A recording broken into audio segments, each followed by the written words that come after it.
Olá, pessoal. Esse vídeo é para a gente falar um pouquinho mais sobre como era a estrutura social e religiosa da Palestina na época de Jesus. É claro que esse é um assunto muito rico e muito complexo, que a gente precisaria fazer vários e vários vídeos aqui para dar conta dos assuntos principais, né?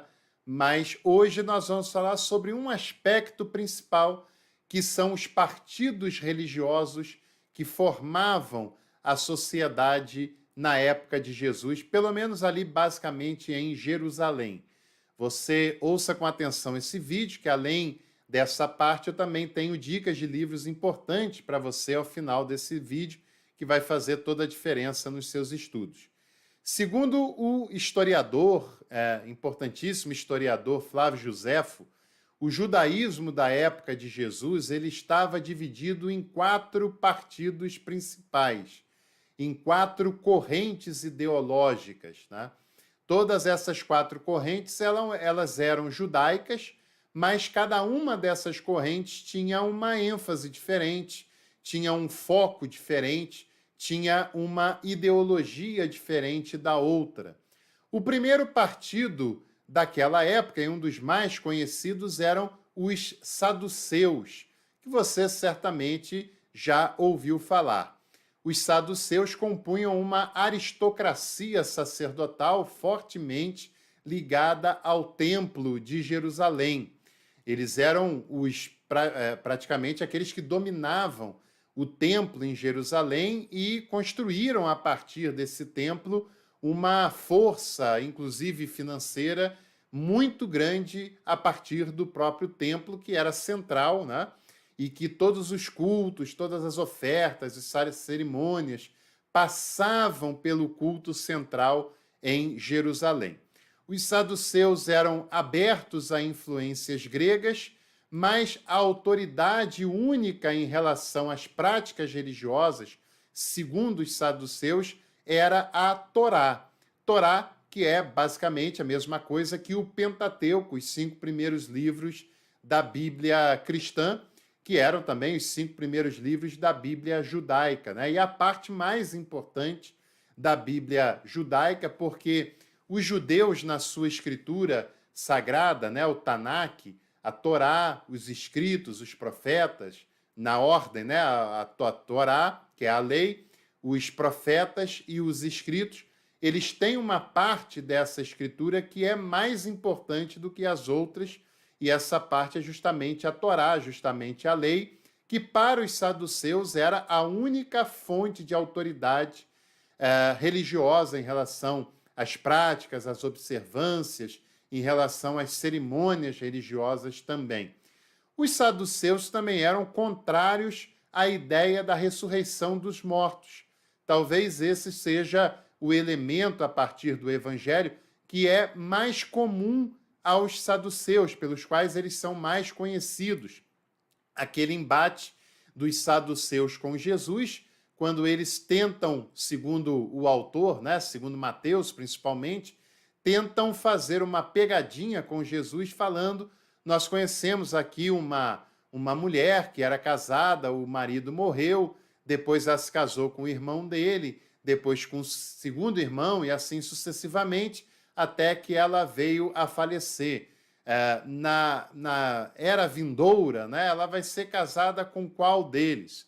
Aquela pergunta perspicaz dos saduceus com Jesus partia-se do pressuposto de que é impossível, de que não tem sentido pensar na ressurreição dos mortos, porque um caso como esse, né, que eles usaram como exemplo, seria um grande problema para ser resolvido caso você acredite na ideia da ressurreição dos mortos. Então, esse tipo de ensinamento não estava presente na corrente dos saduceus, que entendiam o homem como recompensado ou punido pelo que ele faz ou deixa de fazer ainda em vida. Para o saduceu não tem uma recompensa escatológica. Alguém que foi uma boa pessoa e que teve dificuldade nessa vida, que na eternidade será recompensada, ou uma pessoa que foi má, que foi perversa, será castigada, essa não é uma mentalidade dos saduceus. Para eles, quem é bom, quem é mal, o que fez, o que não fez, isso será recompensado e castigado aqui na terra, ainda em vida. A segunda corrente religiosa do judaísmo de Jerusalém, né, na época de Jesus, eram os fariseus, que provavelmente é a corrente mais famosa das quatro, né? Aquela que a gente mais se lembra. Geralmente a gente se lembra como pessoas que eram hipócritas, que eram más, que eram perversas. Nós nos lembramos sempre da pior maneira possível, isso por causa de uma leitura muito ácida, muito pessimista dos evangelhos em relação aos fariseus, e isso tudo também tem a ver com a ideia das correntes das quais faziam parte os autores, as comunidades, quem eles têm como inimigos, quem eles querem exaltar, quem eles querem taxar como pessoas hipócritas, como pessoas perversas. Tudo isso tem a ver e tudo isso aparece no texto dos evangelhos, né? Os textos do evangelho também têm essa característica ideológica, né? Não quero dizer com isso que seja uma adulteração, uma falsificação, mas evidentemente que se o autor faz parte de uma corrente que é adversária de outra corrente, a sua leitura daquela corrente adversária não será uma leitura muito simpática, não será uma leitura muito otimista, será uma leitura crítica, uma leitura ácida em relação àquelas pessoas, né? Se eles relatam isso, é claro que eles tiveram lá a sua dose de razão em falar assim, mas nós não podemos pensar nos fariseus, do ponto de vista histórico, apenas como religiosos hipócritas, embora essa realidade apareça lá nos evangelhos da forma como eles são construídos. Os fariseus são opositores dos saduceus, não se dão bem, não se toleram fariseus e saduceus, nascem de um processo de oposição à helenização do judaísmo, e esse processo ele é muito interessante, inclusive para o cristianismo, porque nos anos 300 aproximadamente antes de Cristo, Alexandre Magno, Alexandre o Grande, o líder macedônico, ele conquista quase que todo mundo conhecido daquela época, inclusive a Palestina, e ele leva o pensamento grego, o pensamento helênico, que era platônico, para todos esses lugares conquistados. Esse processo é chamado de helenização do mundo antigo, e a Palestina fazia parte desses domínios, né? E, por exemplo, a cidade de Alexandria é uma cidade que faz essa leitura da fé judaica através de Fílon de Alexandria a partir de uma ótica platônica. A Septuaginta, que é a tradução do Antigo Testamento do hebraico para o grego, é feita em Alexandria e é feito como fruto dessa helenização da fé judaica, que depois também será uma helenização da fé cristã. E se você quiser conhecer mais, escreva aqui embaixo, helenização da fé, que eu faço um vídeo falando sobre esse processo que é muito interessante e ajuda a explicar muitas questões atuais, inclusive, né? E esse é um processo, aliás, o texto bíblico de Atos, capítulo 6, o estabelecimento dos diáconos, que eram de origem helênica, também, de alguma maneira, faz parte desse processo de helenização da fé judaico-cristã.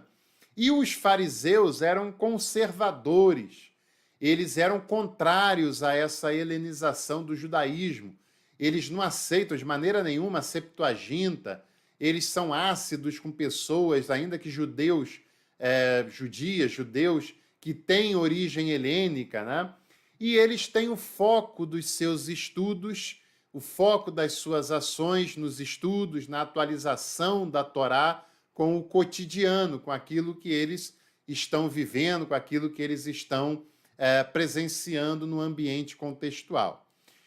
Terceiro ponto, terceiro grupo, são os essênios. São grupos distantes do templo, grupos que olham para o templo, dominado principalmente pelos saduceus, que começa a ser visto como uma fonte de corrupção, uma fonte de enriquecimento. Claro que isso só acontecia na Palestina da época de Jesus. Hoje em dia, no Brasil do século XXI, não tem nenhum templo religioso que serve como fonte de enriquecimento, de corrupção, de perversidade. Claro que não acontece isso no Brasil do século XXI. Ironia, viu? Mas lá os essênios observam isso e eles consideram o seguinte: eles não têm essa visão de adolescente que muitas pessoas ligadas à igreja têm até hoje, né? Tem muitas pessoas que falam assim: não, eu sei que o meu pastor tira férias 2 vezes por ano, que o meu pastor é pastor de tempo integral e ele todo ano troca de carro, e ele tem uma casa imensa, uma mansão. Eu sei que o meu pastor ganha um dinheirão como pastor, mas eu continuo aqui porque eu não concordo com isso. Eu quero mudar essa igreja, eu quero transformar essa igreja. Ou então diz assim: eu estou aqui, mas eu não tenho nada a ver com isso, eu não me envolvo com isso, estou apenas aqui para cultuar, etc. Eu não tenho nada a ver, isso ele que resolva com Deus. Isso é uma hipocrisia, você sabe disso, né? Você sabe que uma pessoa que tem consciência que o pastor age de maneira antiética, de maneira indevida, de uma maneira egoísta, é óbvio que nem todo mundo age dessa maneira, tem muita gente trabalhadora, mas a pessoa que sabe que o pastor procede dessa maneira, ganha um baita salário, tem uma vida regalada por causa do seu salário pastoral e continua nessa igreja, ele não é uma vítima, ele é um cúmplice desse processo todo. Você não vai mudar a estrutura, não seja adolescente, não seja ingênuo. E nem tampouco você, eu não me misturo com isso. É óbvio que você se mistura. A partir do momento que você vai, que você ajuda, que você está ali presente, você é parte desse processo. E se você tem consciência que algo está acontecendo de modo ilegítimo, você não é uma vítima, você é cúmplice desse sistema. E os essênios olharam para o templo dominado pelos saduceus, usado pelos saduceus, e disseram: esse templo não é o templo que era para ser. Esse templo não era o templo que nós conhecemos. Esse templo não diz mais respeito a nós e a nossa fé. Nós temos que nos separar desse templo que se transformou numa fonte de corrupção e de enriquecimento de um pequeno grupo em detrimento de todo o resto. E eles se afastam definitivamente do templo, né? E vão viver as suas vidas em comunidades independentes, em comunidades de fé. Por exemplo, os textos da comunidade Qumran é fruto desse processo realizado pelos essênios. Seguiam regras estritas, regras puristas religiosamente falando, né? Eram pessoas muito ascéticas no seu dia a dia, na sua prática religiosa, e esperavam a vinda de um Messias e o fim do mundo.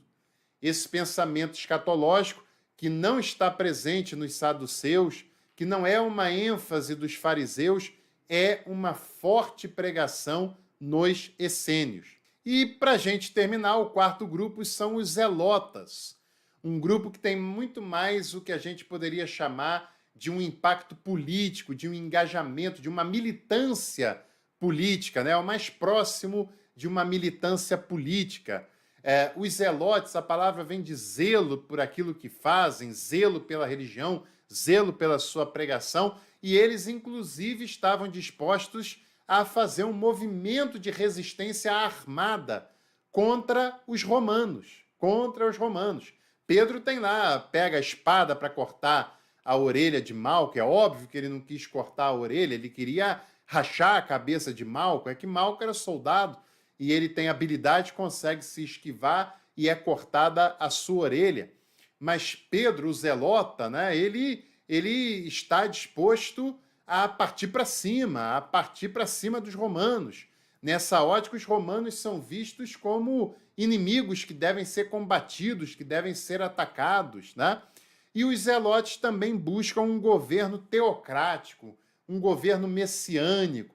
Por isso, alguns dos discípulos também têm a ansiedade de Jesus se assentar no trono, de Jesus exercer um governo político, literalmente, ainda em vida, para expulsar os romanos e estabelecer um governo messiânico. Um quer sentar à direita, outro à esquerda. Pessoas ficam frustradas quando percebem que o reino de Jesus não será dessa maneira. Isso tudo também tem a ver com essa leitura ideológica dos grupos judaicos que fazem parte, que constroem esse judaísmo da época de Jesus. Eu tenho aqui duas dicas, mas são dicas que você só perde se você de fato não quer conhecer, não quer aprender, não está nem aí para um conhecimento com profundidade, né? Porque quem quer aprender vai correr atrás de adquirir esses livros que são fantásticos.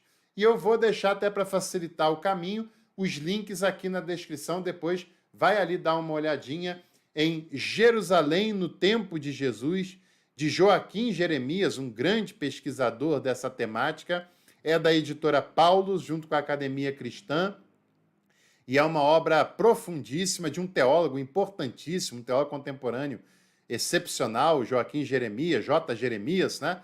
Jerusalém no Tempo de Jesus, e também um dos meus livros preferidos.